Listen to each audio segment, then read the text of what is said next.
मेरे ख्याल से ये जो साइलेंट मैसेज था ना, ये इनफ होना चाहिए बाकी टीमों के लिए।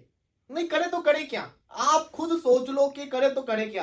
एक तरफ बाकी टीमों के खिलाड़ी चैंपियंस ट्रॉफी छोड़ के जा रहे हैं, दूसरी तरफ इंडिया की टीम है जिसके खिलाड़ी जो फॉर्म में नहीं है वो फॉर्म में आए जा रहे हैं। रोहित आया, कोहली आया, ये शुभमन गिल। गिल तो वो बल्लेबाजी कर रहा है जो कोई सोच भी नहीं सकता, अपने कैरियर की प्राइम फॉर्म के अंदर आ गया है। Know like is it for real कि ये क्रिकेट किस तरफ जा रही है और ये भारत के क्रिकेटर्स क्रिकेट को किधर लेके जा रहे हैं और बड़ा मुश्किल हो जाएगा पूरी दुनिया के लिए इनको कैच करना। ये है प्रोग्रेस, ये है सिस्टम की कामयाबी। हमारी तरह नहीं है कि जैसे हम लोग सिलेक्शन करते हैं। ये किस सोच के साथ क्रिकेट खेल रहे हैं। अब जो प्लेयर आ रहा है मार रहा है, जो प्लेयर आ रहा है मार रहा है। अबे भाई क्या सामने क्या लल्लू पंजू प्लेयर हैं? मतलब दुनिया की जो भी जिस भी टीम से मैच इंग्लैंड की टीम खेलती है, क्या लल्लू पंजू है, क्या है, जाहिल है, क्या पागल के बच्चे हैं, कौन है? मतलब उनको क्रिकेट नहीं खेलनी आती, उनको पता नहीं है बॉलिंग करने का, या कौन लोग हैं वो? मुझे समझ नहीं आती। मुझे बड़ा गुस्सा आता है इनकी क्रिकेट को देख के ना, जिस तरीके से बैटिंग करते हैं। भाई एक आध मैच में चल जाएगा कोई, वो ऐसा चलेगा वो एक्स्ट्रा बैटिंग कर दे। अब जो ये बल्लेबाजी करके दिखा रहे हैं भारतीय प्लेयर्स, क्या कर लेंगे बाकी टीमें मुझे बताएं। हर टीम का बुरा हाल हुआ हुआ है। एक न्यूजीलैंड है, एक ये इंडिया की टीम है, और जो इंडिया क्रिकेट खेल रहा है हर बंदा इनका फॉर्म के अंदर आया हुआ है। बुमराह ही बाहर हुआ है ना, उसके अलावा तो सारे हैं। और जिस तरीके से गिल बल्लेबाजी कर रहा है, ये तो साफ पता चल रहा है कि भाई साहब एक क्लियर मैसेज है सबके लिए कि भाई साहब जो मैंने पहले बोला था अभी भी बोल रहा हूं, बोर्डिए बिस्तरे अपने बंद कर लो और जो कहते हैं ना, चैंपियंस ट्रॉफी को सुकून से एंजॉय। हिंदुस्तान बमुकाबला इंग्लिस्तान और हिंदुस्तान ने बहुत बुरी तरह फेंटा लगाया इंग्लैंड को, और इंग्लैंड बहुत बुरी तरह हारा है इंडिया से, क्योंकि इंग्लैंड एक ऐसी ब्रांड ऑफ क्रिकेट खेल रहा है जो T20 का फॉर्मेट है वो 50 ओवर्स में ले आए। यार यहाँ पे कौन इनिंग्स बनाएगा, कौन रन बॉल खेलेगा, कौन कंस्ट्रक्ट करेगा इनिंग्स, कौन एंकर करेगा, कौन स्लॉगिंग करेगा? वो T20 वाला दिमाग उठा के आप 50 ओवर्स में आ गया। शामी के आने से आपकी बॉलिंग का जो आउटलेट है, टेम्पलेट है, बिल्कुल चेंज हो गया। I think Shami is a great sport. आज तो बिल्कुल अंधा कर दिया शामी। ऑल इन ऑल जिस तरह इंग्लैंड ने आगाज किया था ना, एक ताबड़तोड़ इंग्लैंड का आगाज था। भाई साहब ऐसे आए फिल सॉल्ट और क्या कहते हैं अपना बेन डकट निकल के, और हर्षद राणा डेब्यूटेंट को उन्होंने टारगेट किया। उन्होंने बोला भाई इसके खिलाफ हम रन बनाएंगे 1 ओवर में, चौका छक्का छक्का चौका चौका छक्का डॉट छक्का, और वहां लगा कि भाई साहब आज जरा इंग्लैंड यहाँ फ्लाइंग आगाज पे जाएगा। आपको आज ताबड़तोड़ आगाज मिला था। आपको याद होगा ना तीसरे T20 में it was only Phil Salt, 55 Phil Salt ने बनाए थे, 10 रन नीचे से किसी ने बनाए थे, बाकी तो ऐसे थे कि किसी का पोस्टल कोड सिंगल डिजिट के ऊपर। हर्षद राणा शुरू में बिल्कुल एक्सपेंसिव हुआ, लेकिन एक यंगस्टर की खुशी की बात मुझे लगी कि वो बंदा रेडी था उस चैलेंज के लिए। He was ready to grab those chances. उसको पता था कि भाई अपनी लाइन और लेंथ के साथ कंसिस्टेंट रहना, अपना जो प्लान में मैनेजमेंट के साथ डिस्कस करके लाया हूं उसकी कंसिस्टेंसी को यानी खराब करना। अब हर्षद राणा को आपने देखा back of the line deliveries के ऊपर वो लगा रहा। जिंदगी में सुकून लिखा ही नहीं हुआ, एक टेंशन जाती है तो दूसरी सामने आके खड़ी होती है। यहाँ पे अभी थोड़ा सा सुकून की राह मिल रही थी कि शायद जसप्रीत बुमराह 23 तारीख को पाकिस्तान के अगेंस्ट मैच में ना हो, बल्कि ये तो नजर आ ही रहा है कि नहीं होगा। थोड़ी सी राहत मिल रही थी कि चलो इस दफा नहीं इंडिया को छोड़ेंगे, बुमराह नहीं होगा, अब मजा आएगा। मतलब कि बुमराह अगर होता तो हमारे बल्लेबाजों तो वैसे ही डट के आउट हो जाना था, बुमराह नहीं होगा तो देख लेंगे। यहाँ पे थोड़ा सा सुकून की सांस क्या लो, अगले ही लम्हे कोई नहीं बला जाती है सामने। अब ये हर्षद राणा व्हाइट बॉल के T20 के अंदर इसने डेब्यू किया, 3 विकेट लेके चला गया। मतलब कि एक टेंशन खत्म नहीं होती, सामने दूसरी टेंशन पहाड़ की तरह जो सामने आके खड़ी हो जाती है कि भाई जितना खुश होना है हो लो, हम नहीं छोड़ेंगे अपा। अब यहां पे आप बॉलिंग देखो इंग्लैंड का, आप खुद सोचो जिस टीम ने 75 रन बगैर किसी विकेट के स्टार्ट दिया हो, वो 248 के ऊपर आउट हुआ।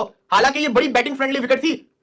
पहले हर्षद राणा फिर जडेजा, आउटस्टैंडिंग बॉलिंग की गई। आज तो हर्षदीप भी नहीं खेल रहा था भाई साहब, उन्होंने हर्षद राणा को खिलाया हुआ था। बॉलर है 145 की पेस से बॉलिंग करना होता है, मुंह के ऊपर बॉल मारना होता है। सिस्टम स्ट्रॉन्ग है, इन प्लेयरों की कामयाबी है, प्रोसेस है, प्रोफेशनली डील करने वाले हैं, सिस्टम को चलाने वाले। शॉर्टकट रास्ते से सिलेक्शन नहीं करते, अपने सिस्टम को खराब नहीं करते, अपने नेगेटिव दिमाग उन्होंने नहीं रखे हुए। मार मार के दुम्बा बना दिया। एक्स्ट्राऑर्डिनरी मैच हुआ। सबसे पहले तो मैं इंग्लैंड की बैटिंग लाइनअप की बात करता हूँ। ये जो बेसबॉल वाली क्रिकेट है ना, ये इनकी खत्म हो जाएगी थोड़े अरसे बाद, और मेरे ख्याल में खत्म हो भी रही है आहिस्ता आहिस्ता। मुझे नहीं समझ आती कि कौन इनको एडवाइजर दे रहा है, या मकलम जो हेड कोच है, या इनका जो एक सिस्टम है जो चला रहा है इस क्रिकेट को, या इंग्लैंड में जो भी कोचिंग कोर्सेज होते हैं, या जो आप बिल्कुल इनका सिस्टम जो नीचे लेवल से शायद बदलता जा रहा है कि हमने भाई आड़ाउड़ी वाली क्रिकेट खेलनी है। हर्षद राणा का खेलना आज बहुत बड़ा एक इशारा है, क्योंकि हर्षद राणा को पीछे रखा इसलिए गया था कि अगर जसप्रीत बुमराह की यहाँ अवेलेबिलिटी नहीं होती, और सुनने में आ जाए कि जसप्रीत बुमराह आजकल में उनके स्कैन्स भी होंगे और फिर एक पिक्चर क्लियर हो जाएगी, तो हर्षद राणा और यशस्वी जायसवाल को आज डेब्यू में। नमस्कार दोस्तों, स्वागत है आपका मेरे एक नए वीडियो में। दोस्तों मैं काफी दिनों से ये भविष्यवाणी कर रहा था कि इंग्लैंड के खिलाफ जो श्रृंखला हो रही है, 5 T20 की मैचों की जो श्रृंखला है, उसमें 4-1 से हम लोग जीते थे। लेकिन ओडीआई की जो 3 मैचों की श्रृंखला थी, इसको मैंने बोला था कि हम लोग ये 3-0 से जीतेंगे।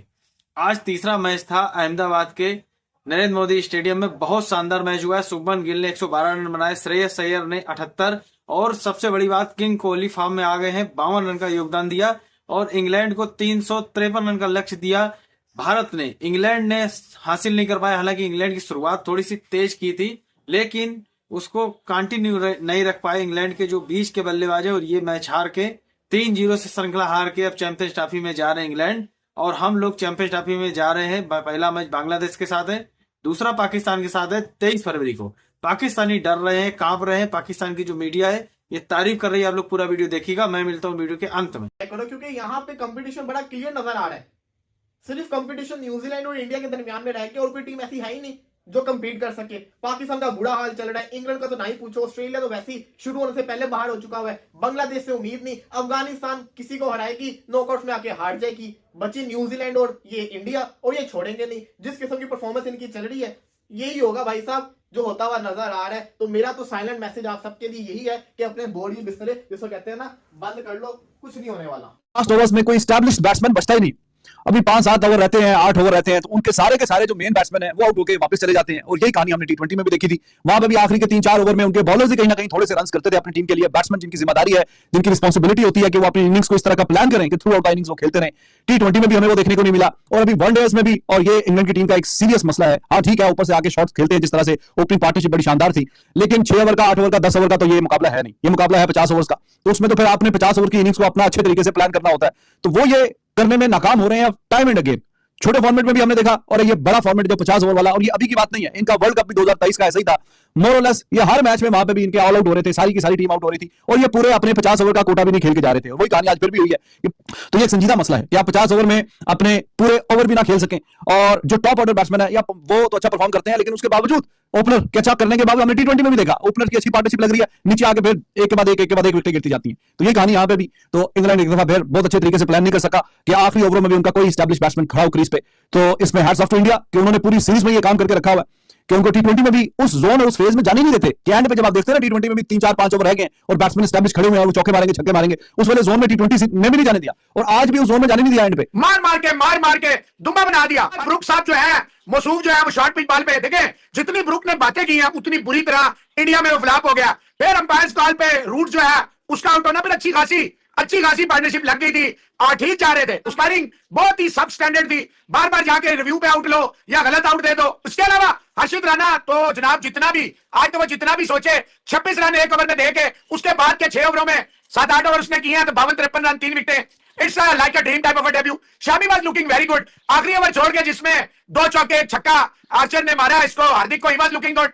आज Jadeja was looking very good. 22-23 run 3 विकेटें, 1 मेडन भी है और बहुत शानदार बॉलिंग किया। ओवरऑल कुलदीप थोड़ा सा रेस्टी और it was very much expected कि आप जब इतने अरसे के बाद इंजरी के बाद कम बैक करेंगे तो मोहसिन साहब पहली बॉल से तो आप ऑब्वियसली नहीं हो सकते, लेकिन मैं समझता हूं बहुत शानदार जहां लग रहा था कि इंग्लैंड को 350, क्योंकि ये रेड सॉइल। तो दोस्तों देखा हमने वीडियो कैसे पाकिस्तान की जो मीडिया तारीफ कर रही भारत के इस इंटेंट को लेकर के कि भारत बहुत अग्रेसिव क्रिकेट खेला है, बहुत आक्रामक क्रिकेट खेल रहा है। इस समय अगर बात करें T20 और ODI में बहुत जबरदस्त क्रिकेट खेल रहा है, और चैंपियंस ट्रॉफी के लिए भारत ने पूरी तैयारी कर ली है। चैंपियंस ट्रॉफी में भारत का जो मैच है 23 फरवरी को पाकिस्तान के साथ में, पाकिस्तानी उस मैच को लेकर के काफी डर रहे हैं। पाकिस्तान के प्रधानमंत्री ने पाकिस्तान की टीम को बोला भी है कि आप जाकर के भारत को शिकस्त दे, मतलब एक तरीके से ये दबाव बनाया पाकिस्तान की टीम के ऊपर। और इधर भारत शानदार खेल रहा है, उधर पाकिस्तान का जो ट्राई सीरीज का जो मैच चल रहा है उधर पाकिस्तान हार रहा है। पाकिस्तान वो फॉर्म में नहीं है जैसा पाकिस्तान जानी जाती थी 5-7 साल पहले। पाकिस्तान अपने हिसाब से ही लचर क्रिकेट खेल रहा है, इधर भारत बहुत आक्रामक खेल रहा है। दूसरा सबसे बड़ी बात है इनके जो मेन स्ट्रीम बल्लेबाज थे रोहित शर्मा फॉर्म में आ गए हैं, कप्तान जो पूर्व कप्तान किंग कोहली फॉर्म में आ गए हैं, शुभमन गिल तो प्रचंड फॉर्म में चल ही रहे हैं, श्रेयस अय्यर, KL राहुल। खिलाड़ियों की कमी नहीं, बहुत शानदार प्रदर्शन कर रही हमारी भारतीय टीम, और इस बार उम्मीद लग रही है कि ये चैंपियंस ट्रॉफी अपने घर में आएगी। 2025 का जो आयोजन हाइब्रिड मॉडल के तहत 10 मैच पाकिस्तान में हो रहे हैं, बाकी मैच दुबई में हो रहे हैं। बाकी देखते हैं क्या होने वाला। अगर आपने चैनल सब्सक्राइब नहीं किया तो कृपया चैनल सब्सक्राइब कर लें, वीडियो को लाइक कर दें। मिलता है एक नए वीडियो में, तब तक के लिए जय हिंद, वंदे मातरम।